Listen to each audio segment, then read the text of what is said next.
Catching up with Jamie Madrox on the Underground. It is a big time one right here. Very excited to be chatting to the busiest man in the industry. Jamie, how are you?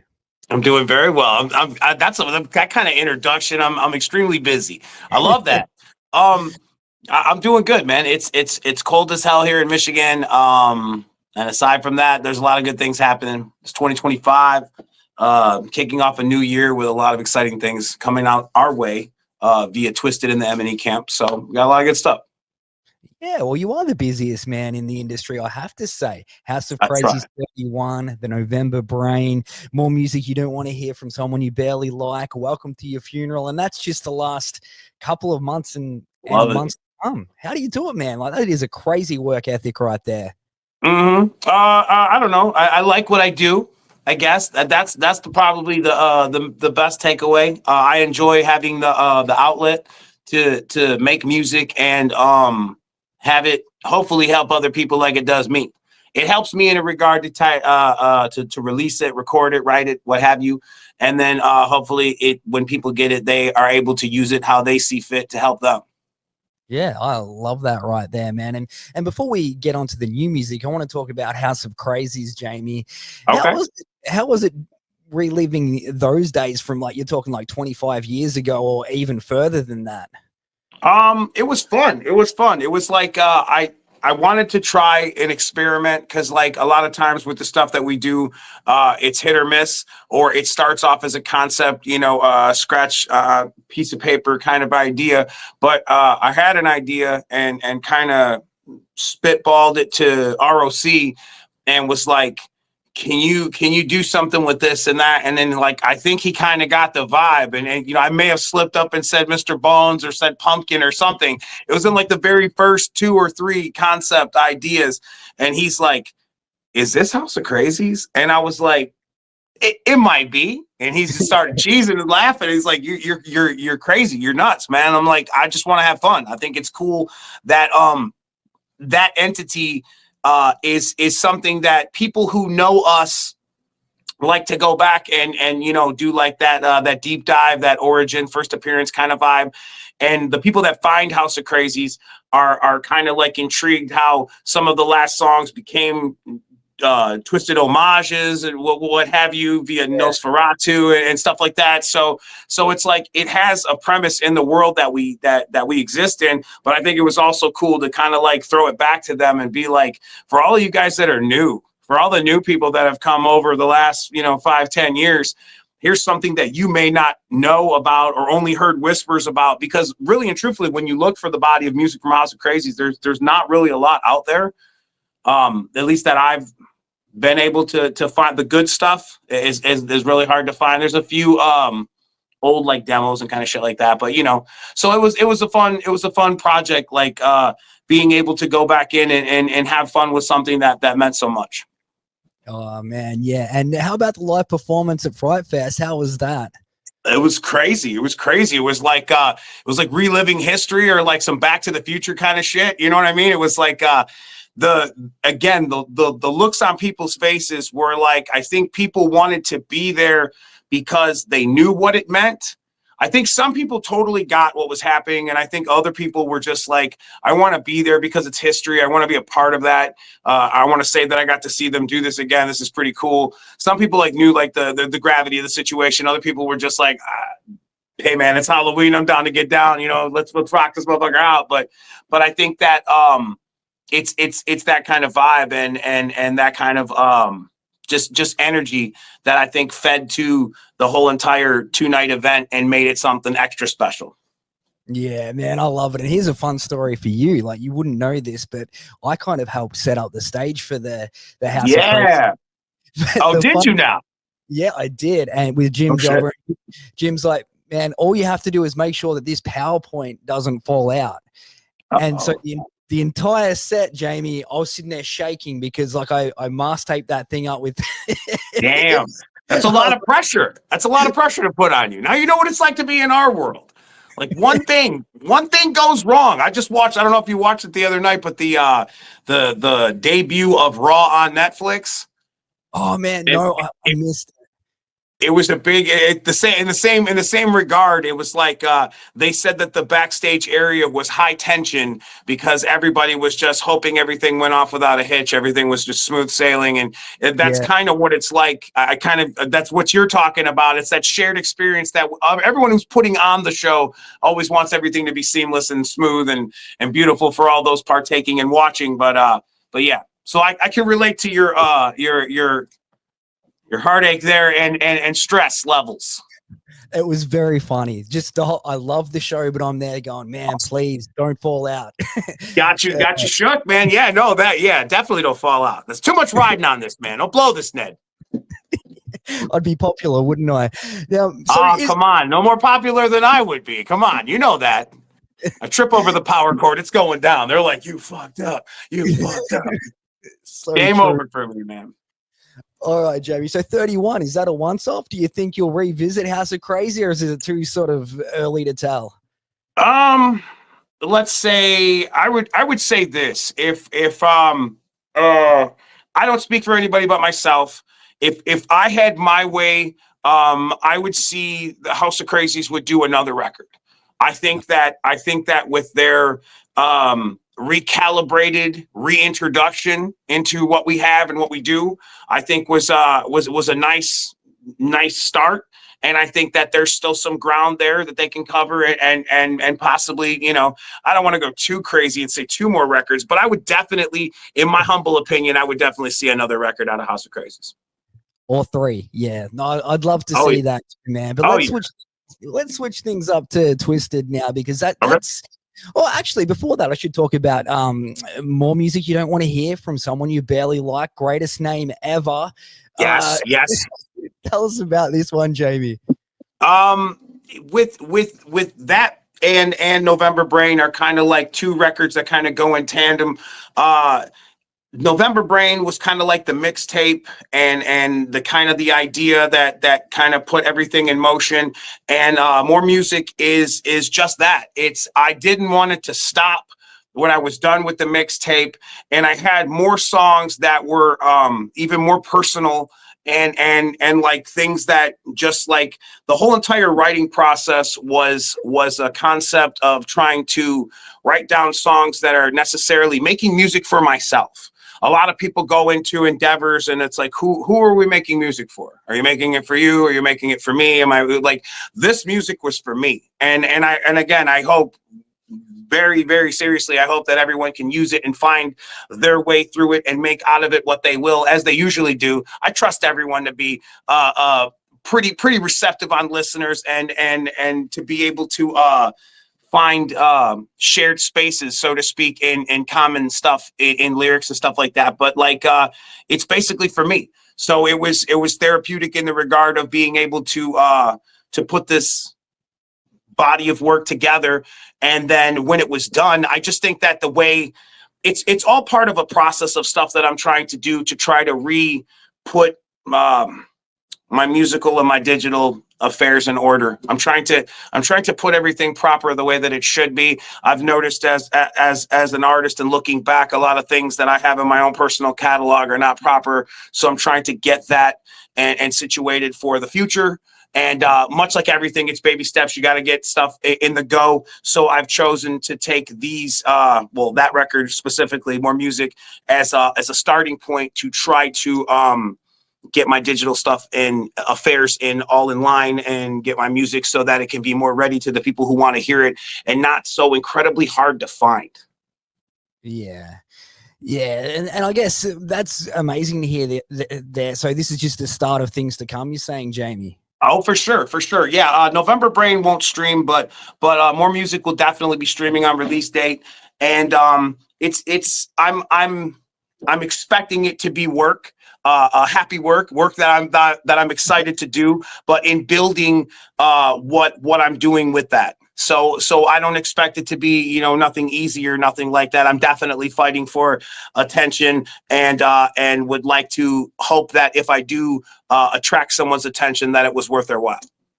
Oh, yes, indeed. And I tell you what's attracted my attention, Jamie, is I love the metal side of things that you guys are doing, the more hard things too, and I know sometimes it gets mixed reactions and that sort of thing, but For sure. working with Zeuss and it shows your talent too as well. There's not many people that can release straight rap albums and then put out an album like Unlikely Prescription, for example. Man, Fair. tell us about working with the Zeuss, man. Like, how was that? That guy is a legend in the game. He is. He's really, really cool. He's creative. I was intrigued by his process. Like, we all have our own musical process or formula, how we get to the end product of what, the listeners hear. But his was unique onto himself. And usually it was very like, it was welcomed, but it was unlike what we do. So it was strange to be able to shake things up and to like get into the mindset of how he was. Because originally when we started recording everything, it was him and we were kind of like ping-ponging tracks back and forth via email and stuff like that with Pro Tools and like getting an idea. And at first, I mean, to be quite honestly with you, I was waiting for him to be like, this is trash. Like, I don't know, like, I don't know. You never know. You never know. You never know. Like the way that some producers approach things, they're like, we're going to do this together from square one. And the fact that it was like, here, what about this? What about this? And I think he was like taken aback by the fact that it wasn't trash or that it was something that he could also vibe to. And I use the word trash loosely. I don't mean like garbage. Like it was like, I mean, like, there's a lot of cleaning to do here. There's a lot of prep work, in order to make it Britney, so to speak, you know what I mean? Or whatever, to put all the shiny stuff on it and stuff like that. I feel like there was something that he found in it that was like a common ground.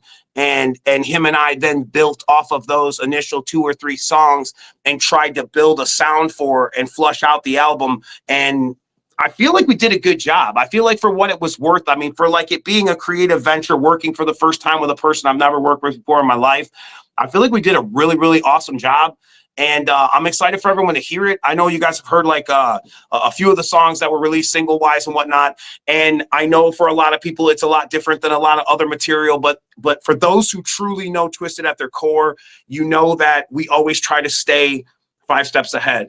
So the shit that we bring out this year, you might not like it until 3 years from now, because that's just how we do. People are still finding Heartbroken and Homicidal. People are still finding Freak Show. I don't know how, and I don't question why or how it gets to you. I'm happy that it finds you. So like, hopefully those who are ready for an evolution of sound or for something that is the new current version of us, I hope you guys are ready. And I think you're in for a nice ride.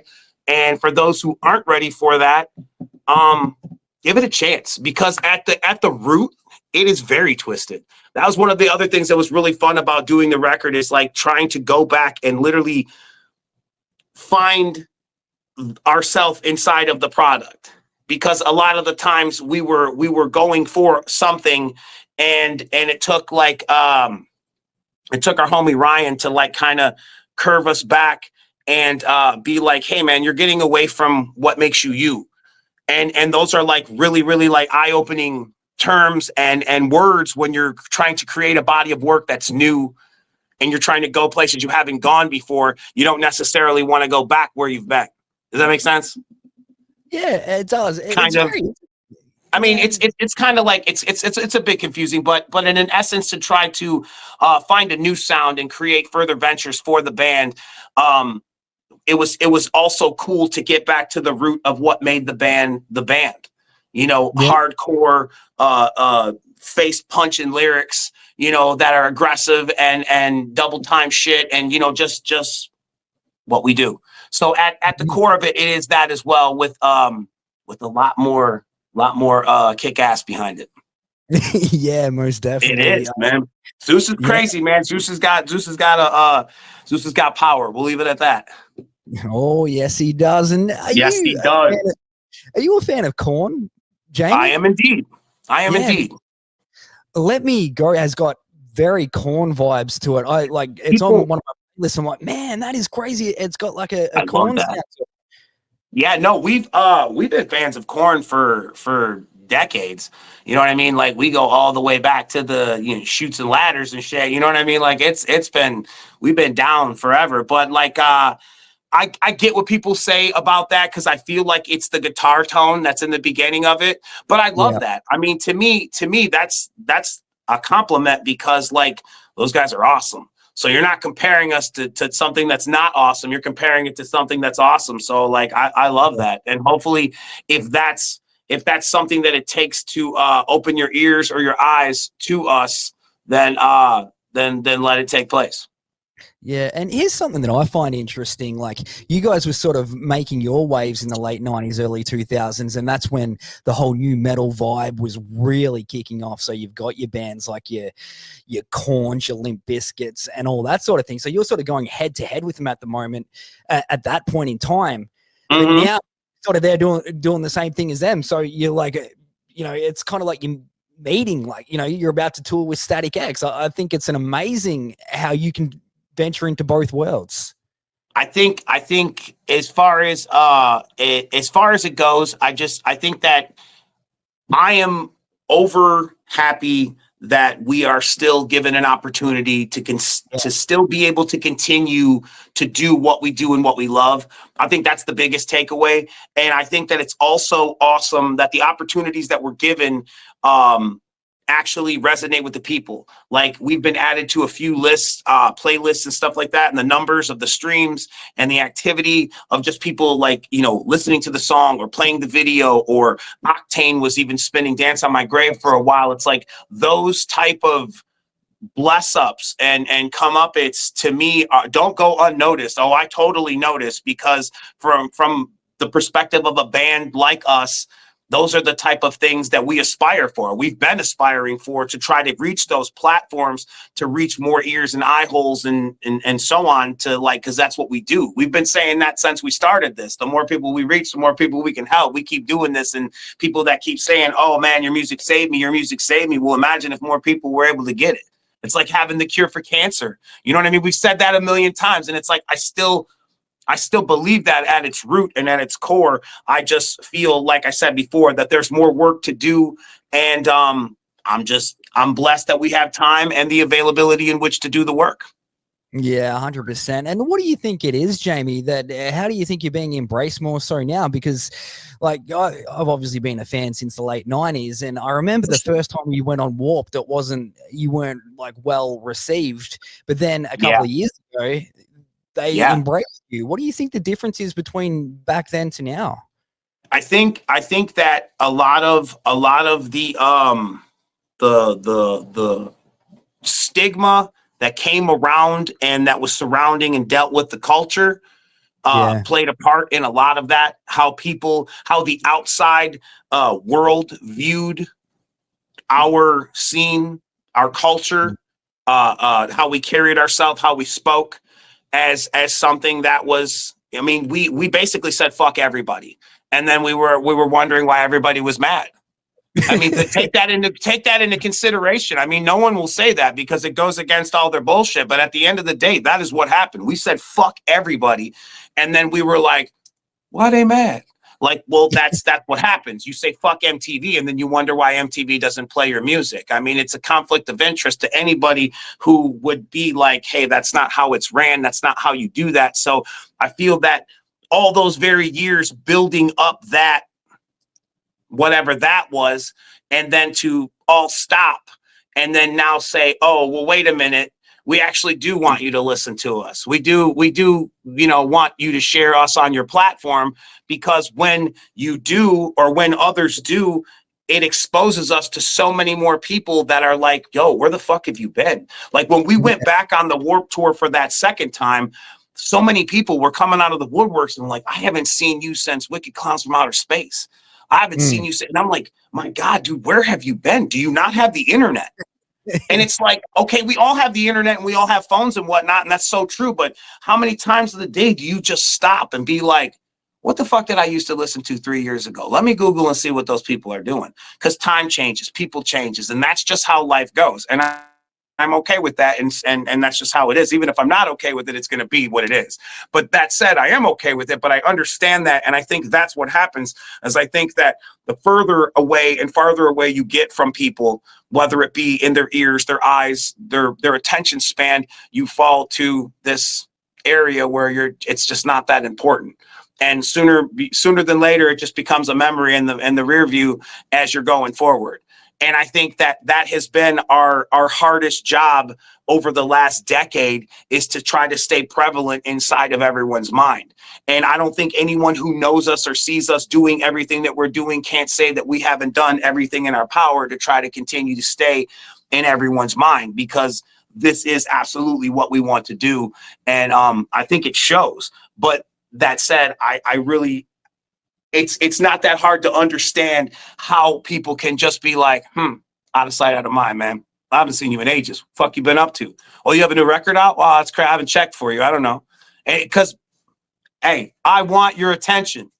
That's it. You know what I mean? I do. I'm not going to front. I'm not going to blow smoke up your ass. I want all of your attention. And like I said before, I hope that when you give me your attention, you walk away and being like, that was worth my time. Yeah, that is the takeaway. That is still to this very day what I want out of our arrangement and our relationship with me and the listeners and the viewers and whatnot. Love it, 100%. And man, you guys going down this metal path, you're about to Cold Chamber, Static X, Fear Factory. The last time this went around, I had goosebumps when you performed with Fear Factory. How cool was that? That was awesome.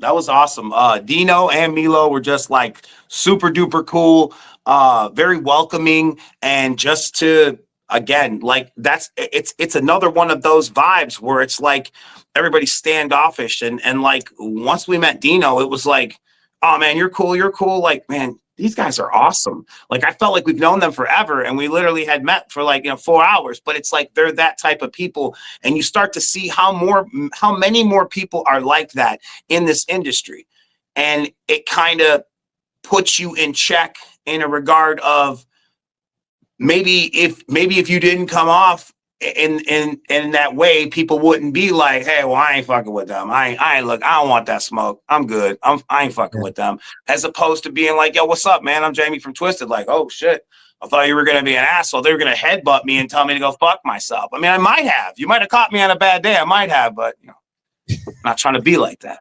Trying to expand my portfolio. I love it. Yes, sir. Man. And, getting ready for this interview, like I've been thinking about all the cool stuff to talk to him about. March 17, 2009, the release date of Wicked. Remember that? Damn. Okay. I was scanning my memory. I was like, yeah, yes, I do. Hell yeah. And the same week, Cult of Static X came out, and I'll never forget this. I've been massive fans of both bands, and my boys Twiztid topped them. And for me, that was like just absolutely amazing. And now you're touring with them, which is super crazy. Hats off to you guys, man. Appreciate that, man. Yeah, hell yeah, much love. Yeah, those guys are awesome too, man. Just everybody, all the people that have been welcoming to us and have like taken away, have gratefully taken away the reverse stigma of what I thought people would treat us like. You know what I mean? It's not, none of it was the way that it was perceived. Everybody's been hella chill and been welcoming and cool. And I can't say nothing but thanks. And let's do more of that. Yeah. And I tell you what, Jamie, I think it'd be great to see some sort of collaboration, man, with one of those guys. Like, imagine you and Des for sure. Something like that would be amazing. I agree. Yeah. I agree. We're always down and open to collab and just do music and have fun. You start putting it in perspective as you get older and you start looking, life is short, and a lot of the times musical collaborations seem like it's no big deal, but to fans and to yourself, sometimes it's nice to be able to work with other people, because on the artistic sense, which is what I get into a lot, is I love seeing how people work. We talked briefly about how Zeuss works. You know what I mean? It's like, it's intriguing to me to see how other minds get to their end product. How do they work? What do you do? What's your process? Does everybody sit in the room and write together? Do you write by yourself? I'm intrigued. I love that because it's so unique onto the artist. I feel like people do themselves a disservice by not doing more collaborative efforts because, like, again, you might learn some shit. Nobody knows everything. I sure the hell don't. Well, you know a little bit, man, because you are very successful. You run your own record label, of course, with the other guys. M&E, 2014 to 2024, man. You've just gone 10 years. How crazy is that to think? I remember like yesterday when it first started up. Oh, man, that's true. It's true, and I can't do nothing but be grateful to everybody who's helped and supported us all along the way, and the continued love and support as we go into 2025. I love that people have been able to allow us to live a life that we choose and allow us the ability to be able to create, whether it Yeah. be art, music, pictures, what have you, like being able to put our creative pen in the ink because of you guys is like one of the greatest things in the world. And I am extremely thankful for that. And I think that it's that kind of shit that makes me want to continue to do this. We talk all the time about other people and their arrangements and what they are and are not allowed to do because of contractual obligations. And it's like, I don't have a lot of those boundaries. I don't, thankfully, and we're allowed to do a lot of the things that we want to do, and we don't need to get label permission for things and so on and so forth. So it's like we have a lot of creative freedoms where other people don't. But I still think that it's awesome that we are able to have ourselves in a situation almost a decade later, like you said, and still have it be in a spot of comfortability. I'm grateful for that, man. Yeah, and like looking back over those 10 years, is there anything that really stands out to you, Jamie, that you think, whoa, that is amazing that you guys have been able to achieve? I mean, like you've got your own Comic-Con now, you've got a bunch of records, artists signed to the label. Do you have a biggest thing that you think, or is it all just awesome?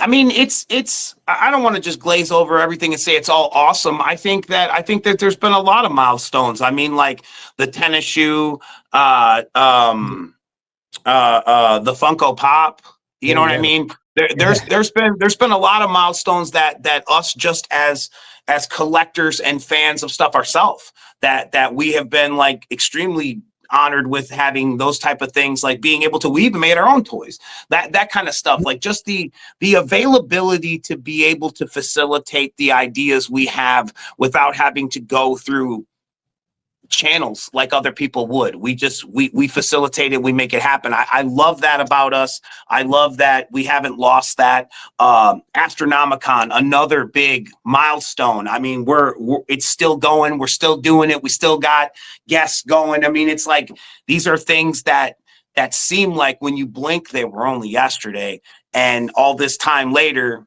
man, they're still trucking. And that's a beautiful thing too, because no one wants to start something and then have it be like, oh, well, you know, we only did one or two of those and that was it. And it's like, it's great to know, like, we're going on fucking Astro 8, man. Yeah. Oh man, it is crazy. It's pretty crazy, man. That's pretty fucking crazy. I love that. Eight of them in the can, man. This will be so. It's just pretty cool. It's cool to see stuff like that still have legs and still out there functioning on its own without necessarily the sole attention of us. We're able to go ahead and do stuff and do albums and records, and these things can coexist on their own. That alone is another thing. That's a nice takeaway of being able to have what we've had over the 10 years and how we've structured things to be able to keep them working. It's all about the future, man. I'm trying to tell you, we had to do what we had to do then to get shit in order for now. Now we're doing what we have to do now to get shit in order for the future. It's all part of being in the independent field, and it comes with the territory. Yeah, man. Oh, extremely well said. And I'm a massive Teenage Mutant Ninja Turtles fan. You guys had Kevin Eastman out there, which is crazy to me. And I've been lucky enough to talk to him, Jamie. So switching things up here, I wanted to know, what do you think of the new Turtles, the Seth Rogen Turtles? That was the last animated movie that was just in the theater? Yeah, did you check that out? Yeah, Post Malone was Ray Fillet. Oh yeah, come on, dude. Yeah, that was great. I went and seen that with the family. That was a great movie. I love when anything is done right, because I feel like those IPs that carry over to another generation, like you can then take your children to go watch something and it's not dated. Anybody who's a parent who loves anything and tries to show it to their kids, your kids end up being like, this is boring, this is stupid. You want them to connect with that. but your dad used to, they're like, wah, wah, where when they can rebrand it and make it in their tone to where it's adaptable to both you and your children, I think it was thumbs up, man. They totally successfully did that. Another one was the Edge of the Spider-Verse movies or whatever, Into the Spider-Verse. Yeah. The whole Miles Morales vibe and Spider-Gwen, dude, amazing. Like, again, another iconic intellectual property that's been older than all of us put together and still doing its thing in today's time to where all the new kids love Spider-Man and they all have their own version of it. And I love that, man. That is shit that we can all learn from as artists and as entrepreneurs in business, and just how you can rebrand, to recalibrate things and make them so that something doesn't go to the wayside and doesn't be lost. Like with Michael Myers, it's happening again with him. We're now supposed to be getting a television series that will supposedly take us to what happens after the. I've heard 18 days. I don't even want to speculate on this shit. I'm gonna watch it regardless because I'm a fan. But you get what I'm saying. Yeah, I get what you're saying 100%. Very interesting what you just said, Jamie, because Kevin Eastman said the same thing. When I was talking to him, he was saying he loves that they keep adapting it and keep moving it forward for basically the exact same reasons that you just said. So it relates more to the up-and-coming generations, which is awesome. For sure. And even like they did with the comic books as well with the Last Ronin, which was a more adult take on for us old heads that grew up with the Turtles. Now we have something too where it's like, oh man, 3 of them are dead, only 1 exists. What the hell? Like, wait, what did you just say? Like, that's deep. That just fucking heart punched everybody in their Teenage Mutant Ninja Turtle. And they're like, what the fuck? It's like those type of bends in the storyline keep people engaged and give someone like you and I who have passion for those characters a want to participate yet again. It's not the same story retold again and again. And I think that's refreshing. And I think that's what we as customers want. We don't want the same shit again and again. Yeah, exactly, man. It's the same with your music. I'm just saying what people want to hear, man. Yeah, it's the same with your music, man. Like, it's true though. It's true though. I try, and I think that's what's awesome about being able to branch out and do so many different things and so many different vibes is that you get to try different stuff on and see how it works and how things will go. You know what I mean? Love it, man. All right. Well, thank you so much for giving me so much time, man. Before I let you go, we've got to talk about Astro 8. You got Kevin Nash coming. You got Sting. You've got Art the Clown. Is there any more that you can let us know about on this one? I can't necessarily say anything more than you know already, but I will say that in addition to a brand new location, which I feel is an upgrade, and a very well-deserved upgrade to anybody who has been with us along this ride. And I will also say, as surprising as that will be to see the upgrade of the location, we also have a few more surprises up our sleeve as far as guests and attendees. So don't sleep. Visit astronomicon.com and get your hotels and all that locked in. Tickets, VIP, pro photo ops, and what have you, all that stuff. If it's not on sale yet, keep on there. When it goes up, it's nice to be first. It's nice to make sure you got it secured. Yeah, some of the people only do limited engagements. I don't know. I don't want to speak on particulars because everybody's different. Some people are like, I only do so many photo ops. And then you're like, well, there's 5 more people. And they're like, I don't care. It's like, no, you're going to do the 5 extra people. No, I don't know. I'm just saying. I truly don't know. I don't want to speak out of turn and say something that's not necessarily real. So I will say the best bet is that if you do want pro photo ops, it's best to lock them in first before you get asked out. That's all. That's how I've always done it. Oh man, massive year for you guys. That's very exciting. I look forward to seeing how that one goes. It's huge, man. You got Welcome to Your Funeral coming up February 14.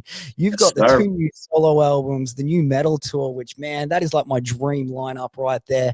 Anyone checking this in America needs to check that out. Twiztid, Static, Your Factory. That is insane right there.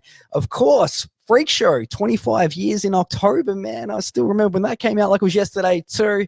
Exciting times. You'll no doubt be doing something for that, I'm sure. Is there anything else we need to know, Jamie? I can't, I'm not at liberty to say anything, but I will say that there has been strong talks about a wonderful celebration for Freak Show.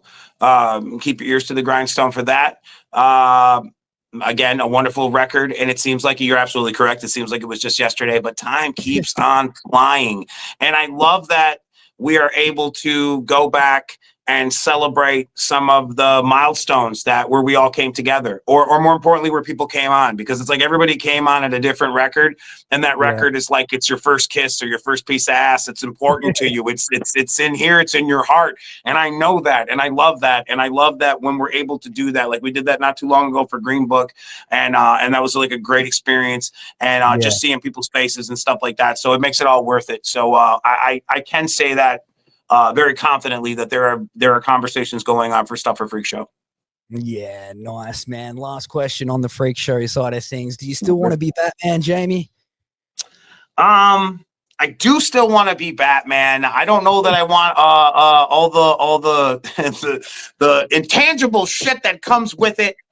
I will say, if you've seen the new Absolute Batman, if you haven't, if you read it, I don't know if you have any people that enjoy comic books, but the new Absolute Batman is a fresh take on the story where Batman is not a millionaire. He is the son of a teacher, and it's devised where it's told backwards through there's a whole backstory to it. God damn it! If you want to find out about it, find out about it. But the comic book is awesome, and I kind of like the vibe of that Batman because he's a little bit more like you and I, less the fact that he's built like Hulk and he's a machinist. He builds things, but nevertheless, he's just an average everyday guy, just like he was before. But everybody always says that if we didn't have the money, he's no Superman. Well, fuck you, Superman. How about that? No, I don't know. I love Batman. I still want to be Batman. Shots thrown at Superman. Oh no! Controversy, man. Controversy. Oh no! Love it. It's gonna be bad. DC's on the phone right now, just pissed at us. We sold the comic book and killed the movie. God damn it! It is what it is. Welcome. That's how we do it. We keep it twisted, baby. We do. Welcome to your funeral. February 14th. Thank you so much for taking time out, Jamie. Really appreciate it, man. Brother. Appreciate you, man. Always a pleasure, brother.